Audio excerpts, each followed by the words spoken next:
ในวันที่ 15 มังกร 2026 ได้จัดกองประชุมพบปะ2ฝ่ายระหว่างกระทรวงการเงินและกระทรวงโยธาธิการและขนส่งโดยการเข้าร่วมของท่านสันติภาพพรหมวิหารกรรมการศูนย์กลางภาคเลขาคณะบริหารงานภาครัฐมนตรีกระทรวงการเงินมีท่านเล็กไหลศรีวิไลกรรมการศูนย์กลางภาคเลขาคณะบริหารงานภาครัฐมนตรีกระทรวงโยธาธิการและขนส่งมีท่านรองรัฐมนตรีท่านหัวหน้าองค์การหัวหน้ากรมห้องหัวหน้ากรมของ2คะแนนการเข้าร่วมอย่างพร้อมเพรียงในกองประชุมได้พร้อมกันปรึกษาหารือปัญหาข้อคงค้างและมาตรการแก้ไขในการจัดตั้งปฏิบัติเวียกงานวิชาเฉพาะของ2คะแนนการร่วมกันซึ่งมี6ปัญหาต้นต่อคือการจัดเก็บค่าธรรมเนียมทางตู้บรรทุกสินค้าเข้าออกผ่านด่านขนาด40ฟุตและตู้บรรทุกสินค้าขนาดพิเศษที่มาทางรถและทางรถไฟการนำใช้ตาราง 07 เข้าในการหักลบค่าลุยเหียนของยานพาหนะให้แทนเหมาะกับสภาพการนำใช้ตัวจริงและให้มีความเป็นเอกภาพในการจัดตั้งปฏิบัติการเข้าถึงข้อมูลการขึ้นทะเบียนพาหนะในระบบคุ้มครองยานพาหนะของกรมขนส่งกระทรวงโยธาธิการและขนส่งยังมีข้อจำกัดเหตุให้การจัดตั้งปฏิบัติเวียกงานสืบสวนสอบสวน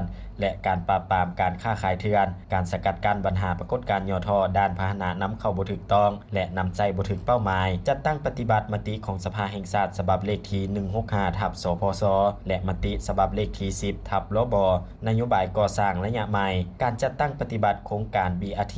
และการจัดเก็บค่าธรรมเนียมค่าผ่านความมิตรภาพลาวไทยแห่งที่4แขวงบ่อแก้วและปัญหาอื่นๆที่ติดพันเพื่อให้สามารถแก้ไขและจัดตั้งปฏิบัติบรรดาเวียกงานได้อย่างมีประสิทธิภาพประสิทธิผลเพื่อรวมศูนย์บรรดาข้อมูลต่างๆได้